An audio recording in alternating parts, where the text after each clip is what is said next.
Sumipalit pa si Mara og tsinelas. Kay wala na siya tsinelas, nahilis na. So kinahanglan na og bag-ong tsinelas si Maraw tungod kay Sabado karon, sweldo karon. Pamili na daraw.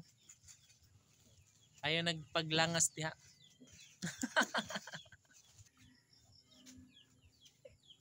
So ngit-ngit na gid guys no? Kabali. Dako pa na raw. Ano ay bagay sa iyo raw ang puti na tsinelas.